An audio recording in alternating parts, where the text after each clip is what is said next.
Hai, apa kabar? Ketemu lagi di VOA Creative Talk.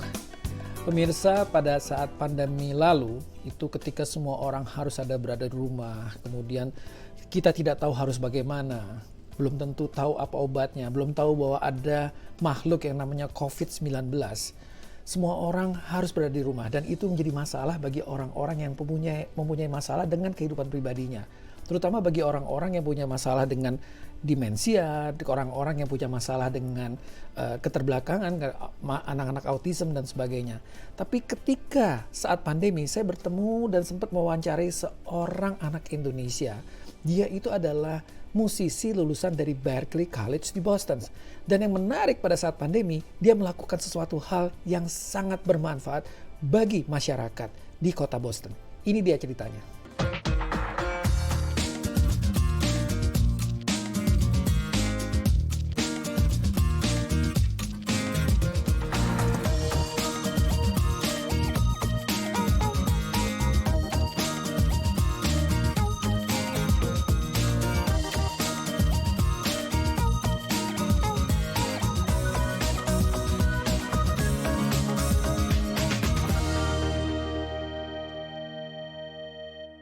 Ya pemirsa, itu dia Laura Putri, anak Indonesia lulusan Berklee College di kota Boston yang mengambil jurusan yang sangat menarik dan berbeda dengan teman-temannya, yaitu jurusan terapi musik yang sangat dibutuhkan pada saat COVID-19 kemarin, pada saat pandemi, dan sampai hari ini juga masih tetap dibutuhkan oleh seluruh masyarakat, terutama Laura ini sekarang sedang berprofesi sebagai musik terapis di kota Boston. Hari ini Laura datang dari Boston ke New York dan ketemu kita di studio ini. Apa kabar Laura? Baik. Apa kabar nih? Baik. Tapi sekarang masih mengajar sekarang atau gimana? Masih ngajar ya, jadi part time ngajar musik, part time juga terapi musik buat orang-orang demensia dan lansia. Laura, kenapa sih kok tertarik mendalami musik terapi? Biasanya kalau orang pergi ke Berklee College kan biasanya ngambil apa? Musik performance, atau jazz, atau komposisi. Film scoring atau film scoring gitu. Tiba-tiba Laura ambil musik terapi. Kenapa ya? Iya, jadi sebenarnya dulu pas SMA, waktu di Singapura, aku sempat every Tuesday, weekly gitu, go to this nursing home. Terus ambil gitar aku kayak just play some songs for the old people there. Terus juga sempat pergi ke Seoul di Korea for like a service trip. Terus kita perform some songs for children with mental health problem. Children with mental health. Jadi anak-anak like, yang punya berpelayanan khusus gitu ya? Iya, di hospital mental juga for like those children. Terus there I saw the word music therapy.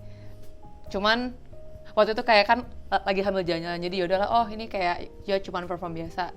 Nah terus fast forward pas aku di Berklee itu sebenarnya awal juga pengen ambil film scoring. Film scoring ya, awalnya? Iya, kan lumayan popular tuh, cause I also like arranging for orchestra, kayak John Williams is one of my favorite composers. But sebenarnya ada cerita menarik juga nih sebenarnya. Jadi apa nih?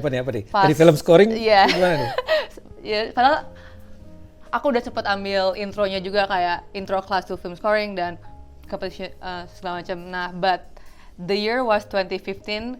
I don't know if you remember yang winternya lagi parah banget tuh. Oh iya. Yang kayak sampai blizzard build ya. up ya. It's actually winter yang lumayan, kayaknya it's like the worst or the second worst in the history of the city ya. Bener.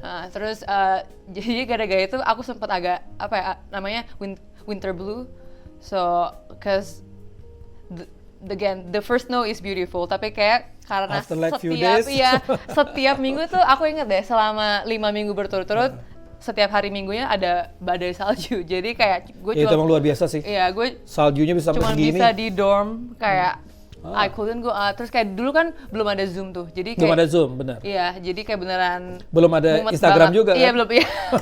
Masih lah dikit-dikit. Iya. Nah, jadi mumet terus, jadi gue kayak sempet agak penat, dan long story short kayak I decided to just take a gap year dulu. Aku sebenarnya juga sempet internship di production house gitu sih. Karena kan I'm still interested pingin jadi film composer. Kayak sempet lah kayak coba networking juga ke film people. Cuman pada saat itu I realize aku kayak lebih tertarik untuk use music to help other people. Jadi kayak balik lagi ke pas aku zaman SMA dulu. Kayak I think music helps me a lot to regulate my emotion untuk lift my mood ya, kontrol ya, aku terus jadinya sejak saat itu aku mulai ya kayak research lagi dan ternyata tuh di Berkeley juga ada jurusan music therapy. Ya, ini kayaknya ada music tuh bisa self healing ya. Yeah, bisa jadi bisa menyembuhkan diri, kemudian kalau lagi di apartemen atau lagi ada di dormitory terus gara-gara main musik jadi bisa self healing. Iya, karena it has helped me when I was feeling down. Kayak gue ngerasa sendiri ini very beneficial nih, even for myself yang lagi ngalamin seperti itu, kemudian juga bisa bantu orang lain gitu ya. Dan masih baik lagi fungsinya bisa buat bayi prematur, itu ada researchnya tuh banyak, bisa buat anak-anak berkebutuhan khusus, terus teenagers and adults with mental health all the way to the old people. Dan itu apa aja sih lo yang dipelajari di Berkeley untuk bisa sampai menjadi seorang musik terapis? Jadi pertama tuh sebenarnya kebanyakan yang ambil jurusan itu tuh penyanyi, nggak banyak yang instrumentalis, but kita harus belajar nyanyi juga dan harus belajar main gitar dan piano. Ya. Nah, untungnya aku sebagai multi instrumentalis kan emang udah biasa, udah tahu main piano, main gitar udah. Nah, tapi yang aku harus ngembangin paling my singing voice, karena kan aku dari dulu emang fokusnya main instrumen aja kan. Walaupun memorinya udah mulai turun, karena kan kalau kena demensia bisa cepet pikun. Tapi ajaibnya kalau kita mainin dan encourage orangnya untuk nyanyi bareng lagu-lagu itu, dia ingat liriknya.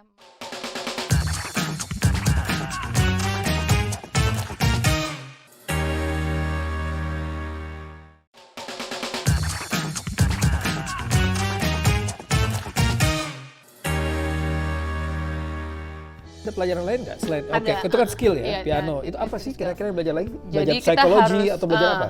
We actually have to study human anatomy juga dan psychology. Jadi itu sekalian dapat minornya karena ada hubungannya music and the science of the brain. Iya. Jadi so you have to learn how music affect different parts of the brain. Cuman kalau S1 masih dasarnya aja, kayak belum yang sampai dalam banget. How music affects the people's secara brain. Cognition dan physical, kayak sebenarnya kalau orang kena stroke, misalnya gate-nya kan kalau misalnya yang kena otak kanan jadi yang efek yang kiri, jadi kita bisa pakai musik, misalkan tangan kirinya yang nggak bisa gerak, cuman kalau kita kayak taruh bel-bel gitu untuk motivate them to use their left hand, itu can help them. Ya. Terus kalau ada yang gate-nya, misalnya ntar I will share you the video juga, ada yang jalannya susah kan, sering tuh kalau orang kena stroke jalannya jadi agak susah. Kita pakai music to help them and train. Jadi itu namanya kan, kalau humans tuh the like really cool thing is like kayak banyak yang dance juga to the beat, karena kita bakal coba follow the beat rhythm ya. Jadi kalau pelan-pelan kita pakai live music dan ritmenya di set, misalnya temponya segini. Nah, kita sebagai manusia tuh pasti walaupun lagi sakit bakal try our best to follow the beat. Jadi lama-lama beatnya bisa dicepetin. Automatically automatically, jadi dia juga jalannya bisa lebih normal lagi.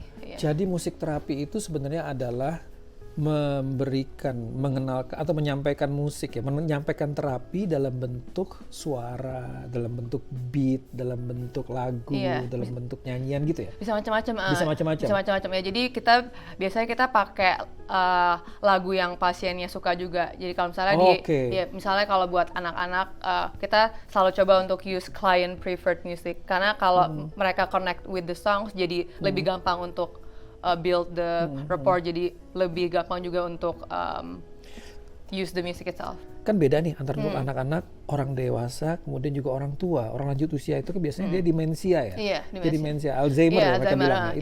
Itu gimana tuh?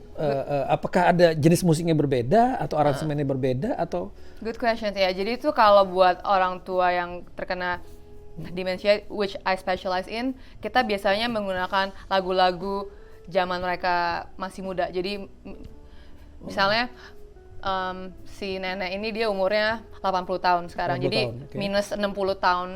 Jadi kan sekarang 80 jadi 60, jadi waktu dia umur 20 tahun. Jadi waktu dia umur lagu-lagu hits yang pas pas dia muda itu dia kemungkinan besar bakal masih inget banget. Walaupun memorinya udah mulai turun, karena kan kalau kena demensia bisa cepet pikun. Kadang malah nama anak sendiri aja lupa.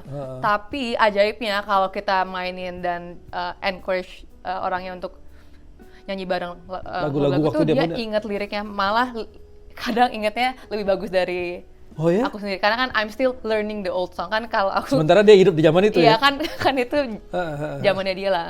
Yeah, so that's the magic. Kayak dia bisa inget dan kadang malah ikut joget-joget. Itu menstimulate ya berarti, menstimulate orang untuk beringat lagi, menjadi ini lagi gitu. Iya, jadi kita sengaja pakai lagu populer zaman mereka. Ya pemirsa, ini menarik sekali ya, dunia terapi musik. Dan Laura ini spesialisasinya adalah untuk orang tua, demensia. Jadi orang-orang yang sudah, usia tua tuh umur berapa sih kira-kira? 60 tahun, 70 tahun?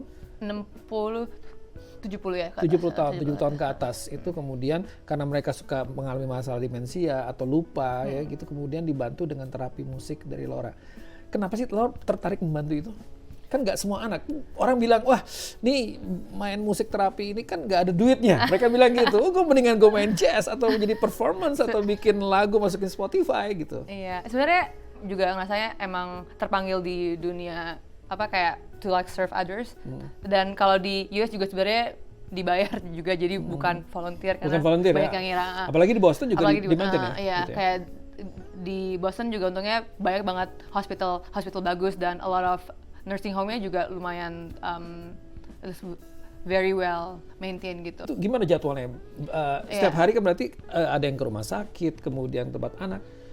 Kalau boleh tahu gimana sih hari-hari sebagai seorang musik terapis di Boston? Iya boleh. Jadi sebenarnya dulu sebelum pandemi dan waktu aku internship, saya pernah di hospital 9 to 5, jadi 40 hours. Jadi sempat ke unit NICU atau neonatal unit, intensive care unit buat bayi-bayi prematur. Terus all the way to like pasien yang onkologi atau kanker dan juga orang tua.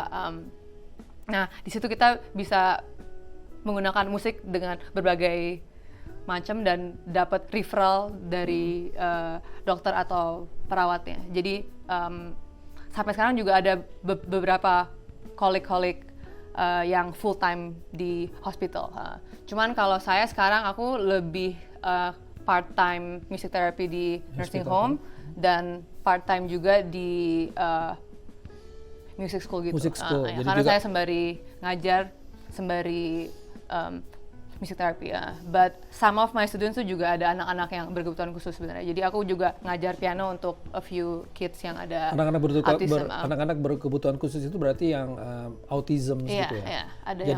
Jadi Laura ini membagi waktunya berarti ke hospitals, kemudian membantu terapi musik untuk orang-orang kena kanker, kena kanker, dan juga sampai ke bayi prematur, mereka juga perlu musik ya. Jadi kalau dibandingkan yang tidak mendapatkan terapi musik dengan yang dapat tuh kayak yang dapat this service malah lebih bisa cepat keluar. Jadi lebih gitu ya, bisa lebih, even by 2 weeks lebih. Jadi lebih save cost juga. Dan itu ada risetnya juga ya? Ada risetnya juga, betul. Kita bukannya klaim bisa nyembuhin, karena kalau yang udah kena Alzheimer, kalau udah late stage banget tuh bakal nurun sebenarnya. Cuman kita bisa maintain lah their social skill atau communication juga.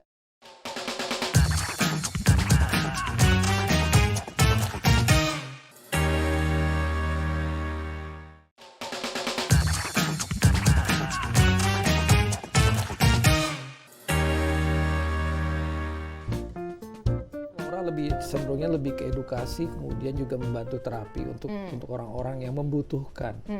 ketika menyampaikan musik gitu Laura, itu gimana sih rasanya? Senang sih Rasanya gimana? iya. Maksudnya kita kan kalau misalnya perform, misalnya ada Iya, siapa, ada band, wah perform, wah semua protes, wah gitu Iya, kan gitu. lebih- Nah, iya. Laura main musik, gitar, piano di depan orang-orang yang sudah tua, kemudian bermusik lagi main di depan anak-anak yang autism yang mungkin juga nggak peduli. How do you feel that?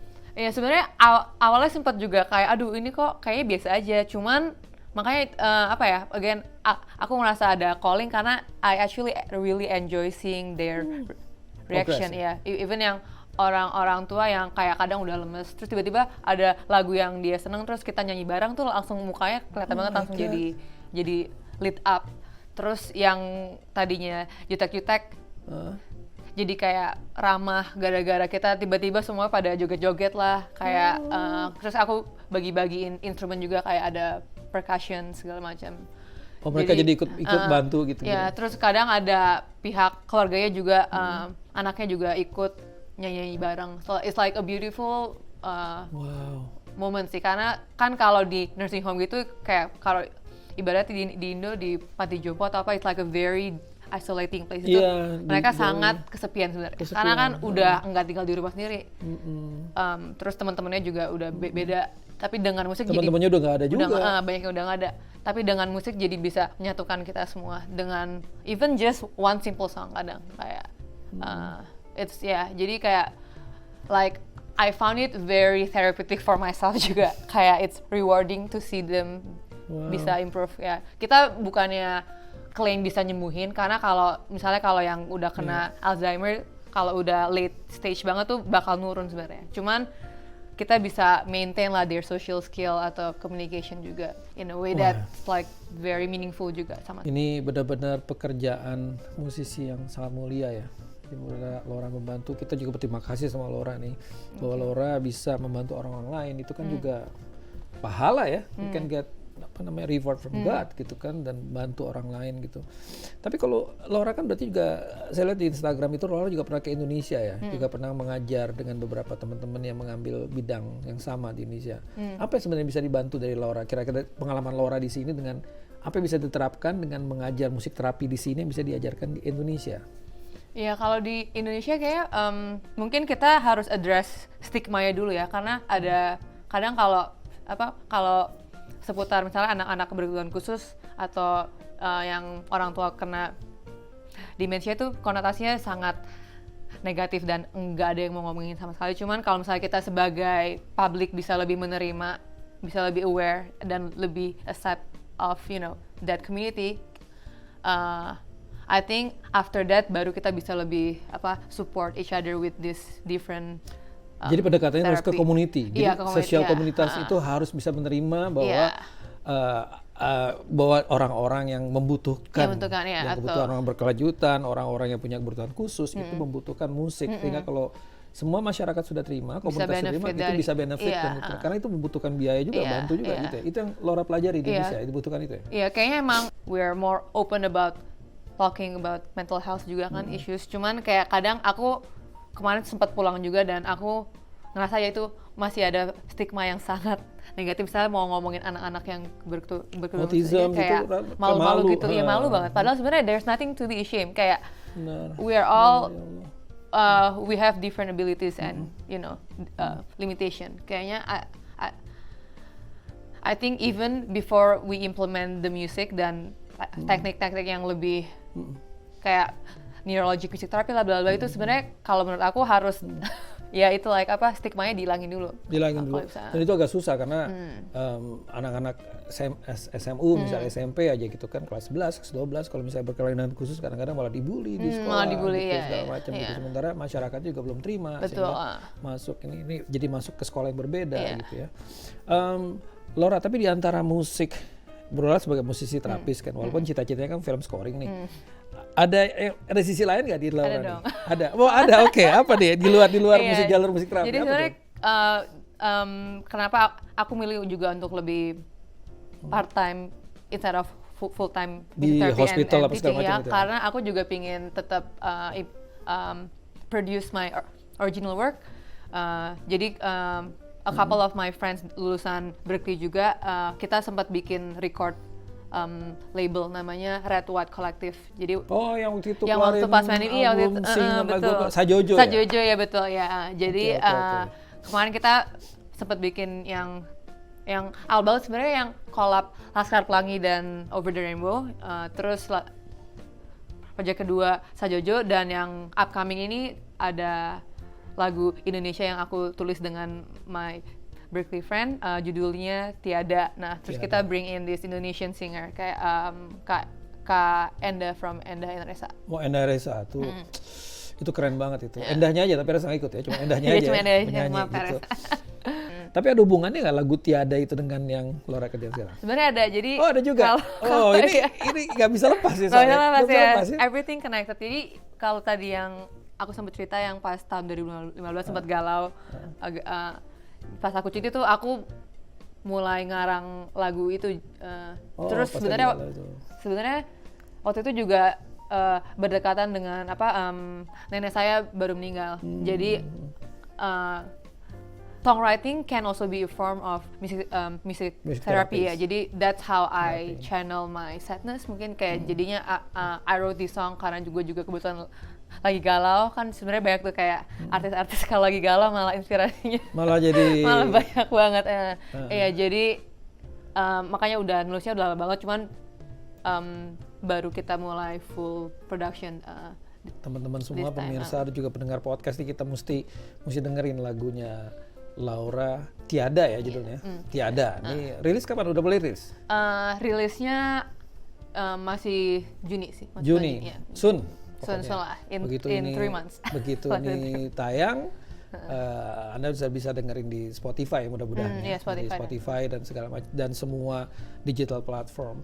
Dan yang paling penting lagi lagu ini juga masih connect dengan Iya, apa yang iya. Laura Iya. alami. Apa tips Laura buat anak-anak muda atau everyone who wanna be like you?